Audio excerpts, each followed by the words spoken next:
Bismillahirrahmanirrahim.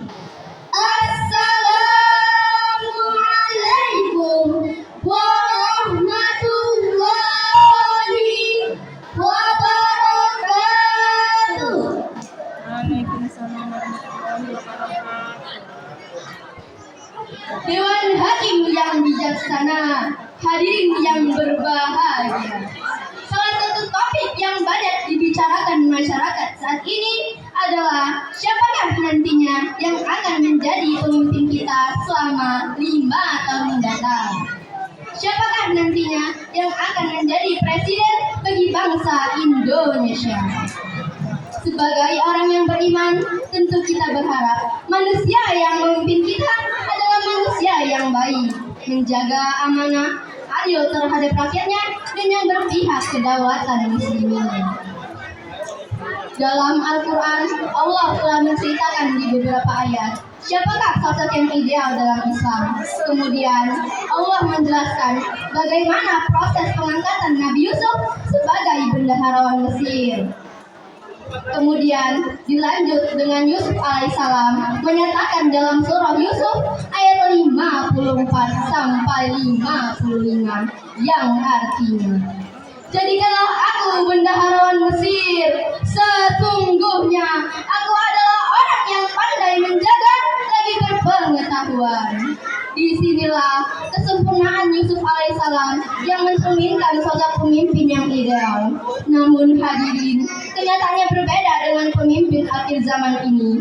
Maka dari itu, pada kesempatan yang berbahagia ini, izinkan kami mengangkat tema yakni realita pemimpin akhir zaman dengan landasan Al-Quran surah Al-Baqarah ayat 30 yang berbunyi,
aku berlindung kepada Allah dari godaan syaitan yang terkutuk dengan menyebut nama Allah yang Maha Pengasih lagi Maha Penyayang.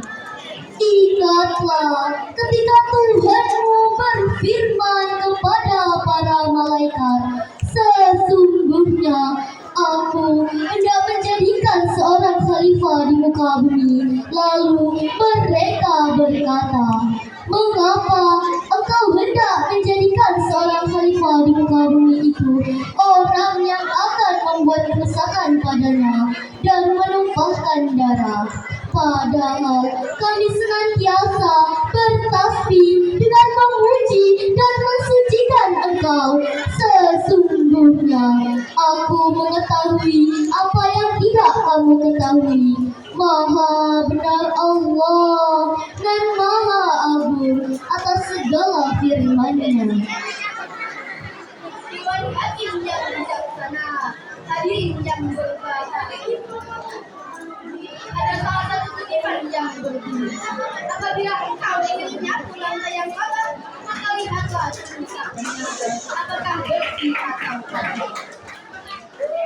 Maksud dari kutipan ini adalah apabila engkau ingin membersihkan kejahatan-kejahatan yang ada di negara kita ini, maka lihatlah dulu dirimu, apakah bersih atau tidak. Atau kalau bahasa kasarnya, ngaca dulu. Kan banyak pemimpin sekarang yang kalau berkata terasa manis didengar, namun pahit rasanya. Umpamanya, seorang bupati berkata, kita harus membersihkan negara kita ini dari korupsi, buat habis koruptor. Dengan wajah yang serius dan semangat yang membara. Namun ternyata dirinya sendiri juga sering melakukan hal itu.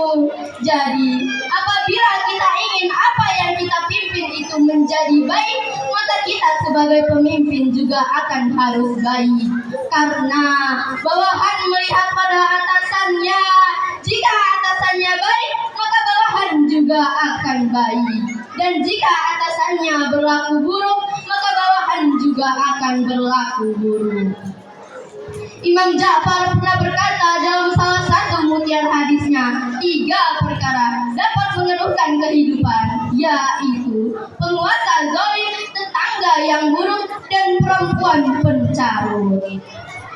Dan 3 perkara yang tidak akan dapat damai di dunia ini tanpanya, yaitu kebaikan, keadilan, dan kemakmuran. Maka dari itu, marilah kembali kita jernihkan dunia kita ini dengan memunculkan penguasa-penguasa baru yang bersih, jujur, baik, dan bertakwa kepada Allah Subhanahu wa Ta'ala. Sebagaimana yang telah dicontohkan oleh pemimpin besar kita, yaitu Nabi Muhammad Sallallahu Alaihi Wasallam. Hadirin, sebuah senandung yang mengingatkan kita. Bukan lautan, hanya kolam susah. Indonesia selalu banyak masalah. Ada kasus korupsi sampai narkoba. Dari Maluku sampai Malu semua. Orang bilang tanah kita tanah surga, yang korupsi dan polusi membudaya.